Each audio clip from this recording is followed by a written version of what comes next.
Ayun na guys, muli nagbabalik po ang inyong lingkod. Ayan, good morning, good evening. At shout out sa lahat ng ating mga minamahal na viewers. Ito guys, no, topic natin, si Kalinga Prab, tumulong na, masama pa. No? Sa dami na nang natulungan, wala namang ibang hangad eh. No? Kung yung nakikita natin, charity vlogger, pero good vibes.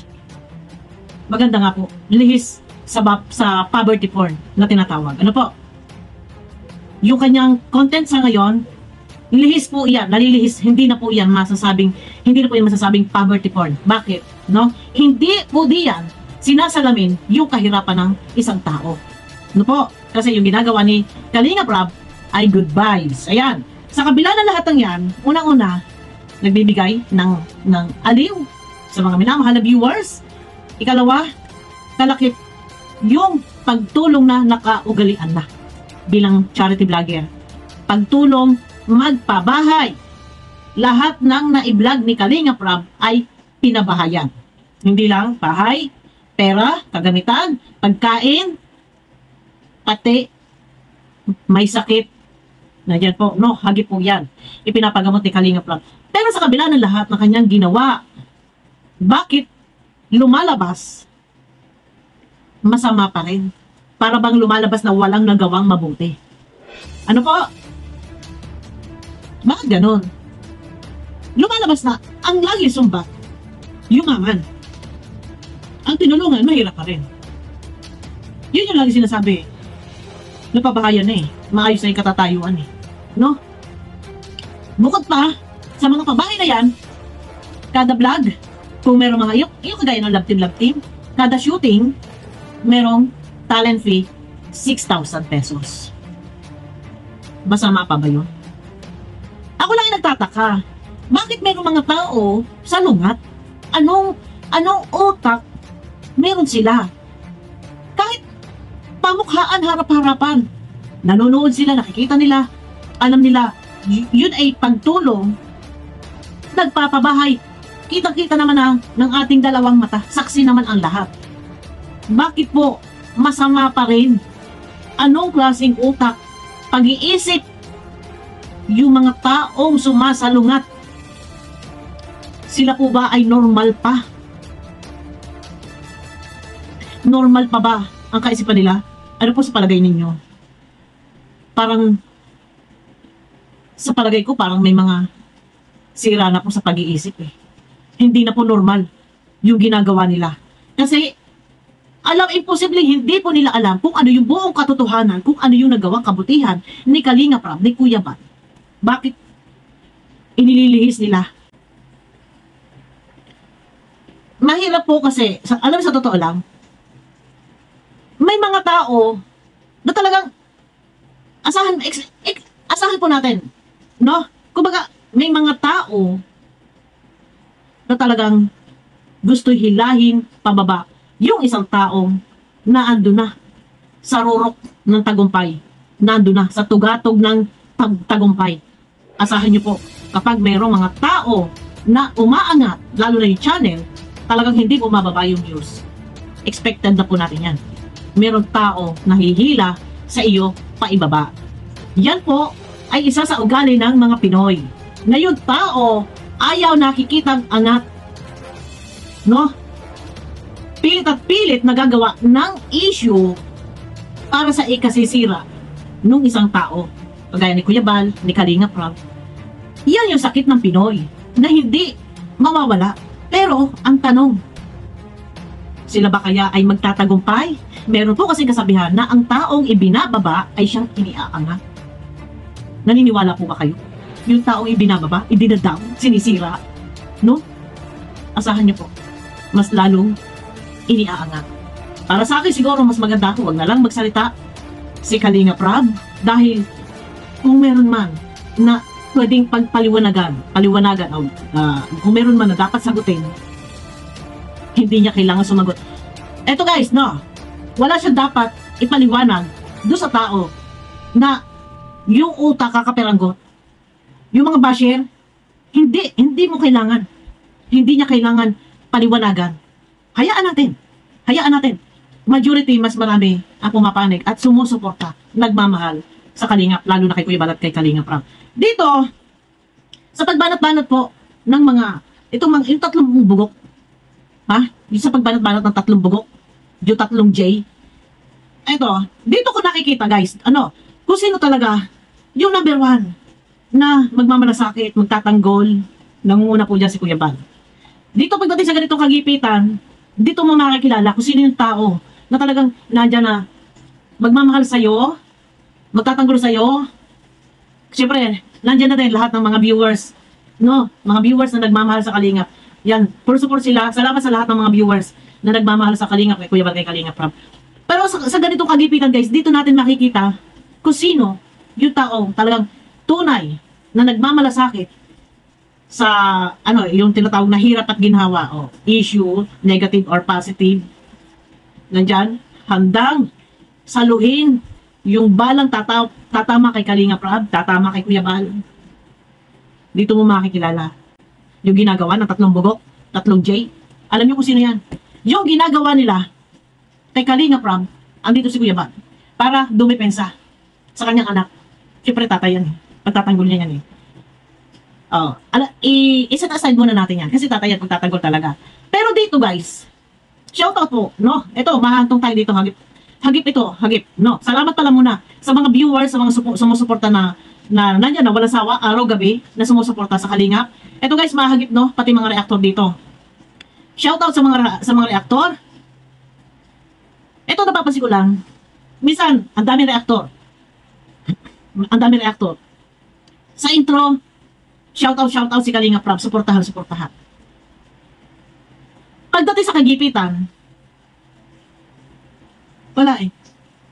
Shoutout lang. Pagdating sa, ang akin lang, hindi ko dito mo makikita eh, kung sino yung mga tunay na reactor na talaga, pagdating sa ganito kagipitan na dinudurog, silbi? Nag-reaction, nag-reaction tayo. Silbi na, nandiyan tayo, na, support ba? Supportahan natin yung dinudurog. Dinudol eh. Dapa na eh. Pilit at ayaw tagtanan eh. Dinudurog si Kalingap Rab eh. Ayaw tigilan eh. Kagaya ni Brother Jose. Dinudurog mo ilang oras, 3 oras. Si Kalingap Rab, tumatawa-tawa lang. Pero ikaw dinudurog mo eh. Dapa na eh. Sana yung mga reactor ha, hindi ko sinabi na kayo makipagbakbakan. Support tayo. Yan, iangat natin, ibangon natin. Depensahan natin. Sawayin natin. Sawayin natin yung dumudurog. Na wag kang ganun. Bigyan natin ng pangalan, ng advice. Kung ayaw makinig, talagang naggagalait eh. Ay, paano gagawin natin? Sige, hayaan na lang natin, lapain. May iba, ito ha, mababanggit po, si Ma'am Marilyn Pablo. Ito, ma'am, ako, alam mo naman, ma'am, no? Hindi kita sa tinitirace or kung ano man. Ilaligo na po. Kasi, kayo po yung official reactor po ni Kalingap Rab. Hindi ko sa pinaghahanapan kita. Yung akin lang po, before, alam niyo naman po yung kay Brother Jose. Kung ano man yung nangyari noon, basta alam niyo po yun. Dinudurong na po si Kalingap Rab. Pero kayo lang po yung nandyan na kung kilala mo or ano wala po akong narinig. Yung iba pang mga reactor ni Kalingap Rab, nasaan po kayo? Hindi po, sana tayo dito sama-sama sa hirap at ginawa. Kasi, yung isa sa alang-alang natin, yung ama ng Kalingap, yung asawa ng Kalingap, yung anak ng Kalingap, sila yung number 1 dyan eh. Nandiyan, hindi ko sinabi na pumunta kayo dito at makipagbakbakan, hindi po. Yung akin lang, parang bakit nananahimik yung iba? Nananahimik kami. Tinan niyo, isang gabi, kagabi. Dinudurog din ako doon kasi nireaction na ako ni Jomar. Okay lang yan, wala akong pakialam. Nilusog ko pa. Pumasok pa ako doon sa live. Wala akong pakialam. Wala akong pakialam sa basher na yung paba naman. Diyos ko po, ang tagal ng panahon. 4 na taon na. Wala yan. Wala akong pakialam sa basher. Ang akin lang, ang daming reactor, pero iilan lang, yung makikita mo na talagang, yung pag dinidepensahan yung Kalingap, nagagaling sa ibotoran ng kanilang puso, yung pagsuporta, kulang na lang, ako, minsan, kailangan ko din maglaylo-laylo kasi mahirap. Minsan kasi pag nagagalit ako guys, nangangatal na ako eh. Pag kayo nagagalit na ako, ay medyo laylo-laylo ako kaya relax lang ako na mag-reaction. Ang akin lang dito, hindi ko nakikita sa iba, doon sa mga official reactor ni Kalinga Prab, na sa kagipitan, naglugmok na yung tao, dinudurong na, hindi ko nakita na si Kalinga Prab ay iniangat. No? Sana, eto wala namang ano, yun lang, hindi ko lang nakita, bakit nagtago? Bakit hindi man lang nagsalita? Yun lang, yung akin. Sana, sama-sama tayo dyan. Number 1, yan yung ating protektahan, yung Kalinga. Si Kuya Bal, si Kalinga Prab, sila atin na. Lang, yung sa akin lang guys, no? Number 1, si Kuya Bal. Dito ilan-ilan nung nakikita ko. Ilan-ilan lang. Nandiyan sila, Dindo Balyaw, si Jubilito, si Bayuna TV, si Sakay, nagre-reaction din eh. Si Ate Malo, nagre-reaction din eh. Ano din eh. Si Banat Bagsik, si Sel, ilan lang nakikita ko. Pero yung official reactor, wag pong magagalit sa akin, please. Please lang po. Nag-live si Mama Marilyn, pero iba yung topic niya. Wala doon si, yung iba, wala. Please lang, kay Mama Marilyn, wag pong magagalit. Guys, wag ibaba si Mama Marilyn. Ito yung opinion ko lang. Ang gusto ko lang, sana, kung halimbawa ganyan. Kita ninyo kasi, medyo critical na po yung lagay. Kaya ako nagagalit kasi, minsan, kita naman po natin, medyo critical na po yung lagay. Sa live na lang po na ni Kuya Bal eh. Ilang sunod-sunod na. Kung sa stress, maaaring makakaramdam si Kuya dyan ng stress. No? Dahil, buti ko siya lang yung dinudurog. Yung anak niya. No? Sana, kung tayo naturingang reaktor, magbigay tayo ng pahayag opinion, ipamukha natin sa kanila na ang Kalinga, na si Kuya Bal or si Kalinga Prab, ay hindi yung ganong klaseng tao kung ano man yung mga pinaparatang nila kay Kalinga Prab, kay Kuya Bal. No? Sasabihin pa, ha? Ito pa, pinakamasakit, ha? Kagaya kay Salcedo, hindi ko lang talaga ma-chap. Pero itatry ko kung chap-chapin bukas, itry ko chap-chapin yung video niya. Kukunin ko lang yung mga part na talagang medyo brutal, no? Naturingan daw pastor, pero mukhang hindi pastor, ha? Para daw, nawala na daw yung image na pagiging ama. Parang may something daw. Medyo iba. Eto na, malilihis na naman tayo, nawawala ako sa topic. Sa akin mga kasama reactor, sana lang, sama-sama tayo. Hindi lang puro kilig. Nag-focus kayo, wag kayo mag-focus sa viral. Huwag kayo mag-focus sa sa viral, sa mga love team. Puro lang ba, noon pa sinasabi ni Kuya Bal, huwag focus sa love team. Maria Joseph Ginoo. Ito ha, pag ito, re-reaction ko na naman. Focus lang, puro viral, love team. Minsan, magpamalas din tayo. Hindi lang na nandiyan tayo, mag-reaction, ipalaganap yung love team. Naiintindihan ko, maganda. Sa ganun, maganda sa views ni Kalinga Prab. No, pero kilala na ng tao, libo-libo, ng milyong viewers, kilala na yung love team. No. Ang akin lang, nagko-content sa love team para maka-views kasi viral yon. No. Sana, sakupin natin lahat. Yung kagaya nitong ganitong sistema, may kaguluhan na, huwag tayo puro love team kasi. Puro love team po. As reactor, ang sasabihin nila, charity, ang sasabihin nila, charity vlog, yan.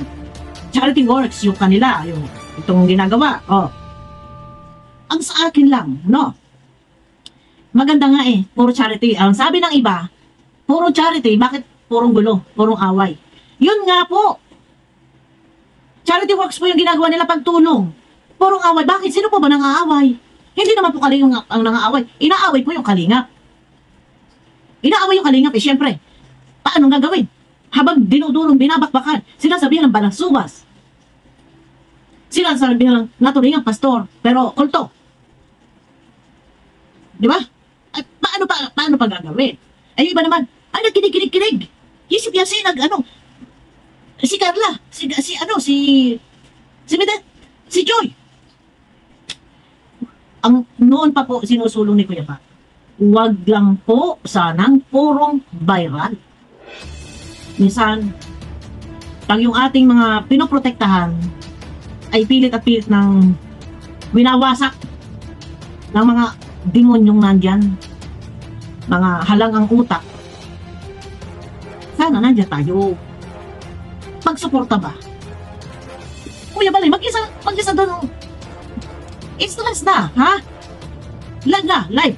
Live na live. Para lang, mailabas niya yung kanyang gustong sabihin. No? Makadepensa ba sa sarili at sa kanyang anak? Depensa si Kalinga. Mag-iingay si Kuya Bal para sa kanya, ma-divert yung issue. Siya yung punteriyahin. Huwag lang yung anak. Siyempre, magulang, gagawin niya yan. Pero tayo naman dito, mga alagad, tayo dito, mga alagad tuloy. Tayo dito mga reaktor, anong ginagawa natin? Nanonood lang. Pero thank you din po sa lahat ng mga solid viewers ng Kalingap nandyan at pinalalakas niyo po yung loob ni Kuya Bal, no? Nandyan po support pa rin po kayo. Salamat po. Yung sa ibang mga reaktor, nandyan, nakikita natin kung sino talaga yung tunay na nandito na naka-back up, nakasuporta kay Kuya Bal. Pagka ganito nilulusok tayo. Nilulusok tayo mga demonyo eh. Mga sangasangang sungay eh. Yung tatlong J. Nilulusok tayo eh. Ano gagawin natin? Kung ilan lang kami naman makikipagbakbakan din yan. Ito guys, no? Mapapansin ninyo, kahapon isa lang ang video ko, ha? Kanina umaga, isa lang din yung video ko. Hindi po ako makagawa ng video kasi may bisita na naman po ako. Kasi nga, yung aking pamangkin na uwi po ng province, hindi po makasakay ng barko. Nakasakay na sila ng barko, pinababa ng barko kasi may bagyo. Ayan, signal number 1 po kasi dito sa amin ngayon. So, pinababa. Ay kaya, bumalik, dito na nagdiretso muna sa akin. Na-stranded sila sa Batangas, bumalik dito muna nag-stay sa akin. Ayun, no? Ayun na. Sana lang, yung ibang mga reaktor, wag po tayo puro lagting. Imulat po natin yung katotohanan, ipalaganap po natin yung kabutihang nagawa ni Kuya Bal, ni Kalinga Prab, nila atin na ipalaganap natin yun. Yung kabutihang nagawa, nasa ganun na masampal naman doon sa ibang mga bumabalahor at bumabalad sa Kalingap. Hindi puro na lang kilig. Bakit ba purong kilig? Hinahabol yung viral. Habol ninyo yung viral. Anong hinahabol nyo dyan? Yung views. O, di ba? Ayan guys, mapapahaba na ako at magbababos-babos na ang aking lawan dito. Ang hirap ng ganito. Yun. Di ba? Yun ang akin.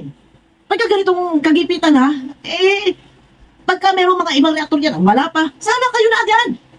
Tulong-tulong tayo sa hirap at ginhawa. Baka pa natin, damayan natin si Kuya Bal. Alam nyo, kung paano ang pagdamay. Hindi ko sinabing makipagbakbakan kayo.